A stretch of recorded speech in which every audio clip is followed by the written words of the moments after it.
పవన్ కళ్యాణ్ కోనసీమ పచ్చగా ఉండడం వల్లనే ఇదే కారణమైన రాష్ట్ర విభజన ఉద్యమం జరిగినప్పుడు కానీ రాష్ట్ర రాజకీయాల్లో ఆయన లేడు కాబట్టి రాజకీయాలు ఎక్కువ తెలియదు కాబట్టి బహుశా రాజకీయాలు తెలియక మాట్లాడి ఉండొచ్చు. కోనసీమ గురించి తెలంగాణ ఉద్యమం జరగలేదు, తెలంగాణ రాలేదు. హైదరాబాద్లో వచ్చిన ఇన్కమ్ కానీ ఆంధ్రప్రదేశ్ ఏర్పడ్డ తర్వాత ఎప్పుడు కూడా మెజార్టీ పై మైనార్టీ అంటారు చూసిన ఆ విధంగా 175 మంది శాసనసభ్యులు వాళ్ళు, మిగిలిన 119 మేము. సో తెలంగాణ మావాడు ఎప్పుడు ముఖ్యమంత్రి అయినా 2 ఏళ్ళు కూడా ఉండనీయలేదు. ఆ విధంగా హైదరాబాద్లో వచ్చిన ఇన్కమ్ కానివ్వండి, తెలంగాణ ప్రాంతానికి రావాల్సిన నిధులు నీళ్లు నియామకాలు అన్యాయం జరిగిందని చెప్పి ఉద్యమాలు జరిగి ఆ రోజు 369 ప్రాణాలు పోయి మలిదశ ఉద్యమంలో 11 మంది చనిపోతే సోనియా గాంధీ చూడలేక తెలంగాణ డిమాండ్ ఇది, తెలంగాణని ఆంధ్ర పాలకులు ఎటు కూడా మెజార్టీ ఎమ్మెల్యేలు ఉన్నదని చెప్పి అన్యాయం చేస్తున్న అన్ని రంగాల్లో. ఉదాహరణకి ఒకటే చెప్తా మీకు, నేను ఒక తెలంగాణ ఉద్యమకారునిగా తెలంగాణ కోసం మంత్రి పదవి వదిలిపెట్టిన వ్యక్తిగా నేను చిన్నప్పటికే ఎన్ఎస్వై యూత్ కాంగ్రెస్లో ఉన్నా, రాజశేఖర రెడ్డి ఉన్నా. రాజశేఖర రెడ్డి అడ్డం పడ్డప్పుడు కూడా నేను ఎదురించిన కిరణ్ కుమార్ రెడ్డి గారు తెలంగాణ అడ్డం పడిన కూడా నేను తెలంగాణ కావాల్సిందని చెప్పిన వ్యక్తిని. ఆ రోజు మీరు చూసిండ్రు, ఒక హైదరాబాద్ తప్ప, హైదరాబాద్ అంటే ఇక్కడ అన్ని రాష్ట్రాల వాళ్ళు కాస్మోపాలిటన్ టౌన్, ఆంధ్ర పాటు అన్ని దేశంలో అన్ని పాటు. కానీ ఒక్క సిటీ చెప్పండి, వరంగల్ నిజామాబాద్ కానీ అలాంటి పెద్ద పట్టణాలు కూడా కనీస సౌకర్యాలు, అండర్ గ్రౌండ్ డ్రైనేజ్ కానీ ఇండస్ట్రీస్ కానీ ఎక్కడ లేకపోవడం. ఒకవైపు హైదరాబాద్లో వచ్చిన ఇన్కమ్తోని విజయవాడ, విశాఖపట్నం, కాకినాడ, రాజమండ్రి, కర్నూలు, కడప, మీరు ఒక్కొక్క సెంటర్ చూడండి ఆ విధంగా ఎట్లా డెవలప్ చేసుకున్న వాళ్ళు. ఆదాయం ఏమో హైదరాబాద్ది, అభివృద్ధి ఏమో ఆంధ్రాది. ఉద్యోగాలేమో వస్తే తెలంగాణకి అన్యాయం చేసి ఆంధ్ర వాళ్ళకు ఉద్యోగాలు ఇవ్వడం. నీళ్ళు వస్తే పోతిరెడ్డిపాడుని డ్రింకింగ్ వాటర్ పేరు మీద ఎన్టీ రామారావు 11,000 క్యూసెక్స్ అంటే దాన్ని 44,000 రాజశేఖర రెడ్డి చేస్తే, జగన్మోహన్ రెడ్డి గారు 88,000 చేస్తే, ఇలా కేసీఆర్ మన చంద్రబాబు నాయుడు గారు 12 టీఎంస్ ఒక రోజు 12 టీఎంస్ డ్రా చేసే విధంగా దక్షిణ తెలంగాణ ఎండబెట్టే విధంగా ఒకవైపు కృష్ణానదిలో మోసం జరిగింది. అక్కడ మనకచెల్ల పేరు మీద మళ్ళా మోసాలు జరుగుతున్నాయి.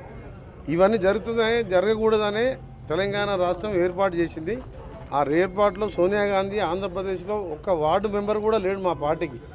అయినా పార్టీలు ముఖ్యం కాదు, అన్యాయమైపోతున్న తెలంగాణని అగ్నికి ఆవుతైపోతున్న, మాంసం ముద్దలుగా మారుతున్న పిల్లల చావులు మరణాలు చూడలేక తెలంగాణ ఇవ్వడం జరిగింది.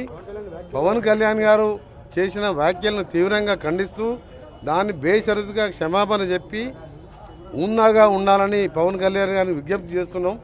మీరు మంచి ఉద్దేశంతో రాజకీయాలకు వచ్చిండొచ్చు, కానీ ఈ విధంగా మాట్లాడి దాదాపు 13 సంవత్సరాలు అయిపోయింది. తెలంగాణ 13 సంవత్సరంలో పడుతున్నది. ఈ సమయంలో గత 10 ఏళ్ళు ఉన్న పాలకులు తెలంగాణ పేరు మీద దళితుని పేరు మీద అధికారంలోకి వచ్చిన వాళ్ళేమో 7 లక్షల కోట్లు అప్పు చేసి ఒక ఉద్యోగం ఇయ్యలే, ఒక రేషన్ కార్డు ఇయ్యలే, ఒక ఇల్లు కట్టలే. ఏదో అంతో ఇంతో 2 నెలల రేషన్ కార్డులు, సన్న బియ్యము, మహాలక్ష్మి పథకాలు, ఇందిరమ్మ ఇండ్లు 5 లక్షల దాకా ఇందిరమ్మ ఇండ్లు కట్టుకొని, ఇంకా ప్రాజెక్టులన్నీ కూడా పెండింగ్ ప్రాజెక్టులు 10 ఏళ్ళు కేసీఆర్ గారు పాలమూరు, ఎస్ఎల్పిసి సొరంగం, బ్రాహ్మణవెల్లంల, కల్వకుర్తి అన్ని పెండింగ్ పెట్టిండు. కమిషన్లు వచ్చే ప్రాజెక్టు కట్టిండు, కూలిపోవడం జరిగింది.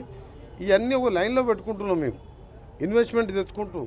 ఇప్పుడే దాన్ని మాకు 40,000 కోట్ల బకాయిలు మిగిల్చిపోయింది కేసీఆర్. ఏం మిగిల్చలేదు తెలంగాణ. 7 లక్షల కోట్ల అప్పులు, 40,000 కోట్ల కాంట్రాక్టర్ల అప్పులు, 9,000 కోట్ల ఉద్యోగుల పిఎఫ్ రిటైర్ అయిన వాళ్ళ పెన్షన్లు కూడా మిగిల్చిపోయిండు. ఇవన్నీ తీర్చుకుంటూ ఒక లైన్లో పడుతున్న ఈ సమయంలో మా తెలంగాణని అవమానపరచొద్దని పవన్ కళ్యాణ్ గారు బేషరతుగా క్షమాపణ చెప్పితేనే తెలంగాణ ప్రజలు క్షమిస్తారు. నైజాంలోనే చిరంజీవి ఫ్యామిలీ సినిమాలు ఎక్కువగా వాడుతుంటాయి. వాళ్ళే ఇప్పుడు దానికి క్షమాపణ చెప్పకపోతే ఎవ్వరు కూడా చిరంజీవి గారికి సంబంధం లేదు. Chiranjeevi is a super man. ఆయన ఎప్పుడు కూడా వివాదాలకు దూరంగా ఉంటాడు.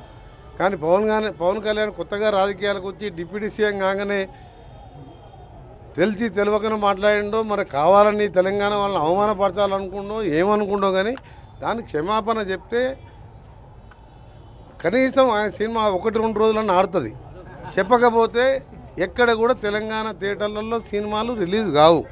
సినిమాటోగ్రఫీ మినిస్టర్గా నేను చెప్తున్నా ఈ మాట. ఎందుకంటే అంత బాధలో ఉన్నారు ఆయన స్టేట్మెంట్ విన్నంగా. మరి మాకు 60 ఏళ్ళు ఎట్లా మేము భరించినాం? ఎంత ఇప్పుడు వాళ్ళ దిష్టి కాదు, వాళ్ళు చేసిన ద్రోహంతో తెలంగాణ వాళ్ళు ఎంత అన్యాయం అయిపోయినాం. 60 ఏళ్ళు ఫ్లోరైడ్ నీళ్ళు తాగినాం మేము.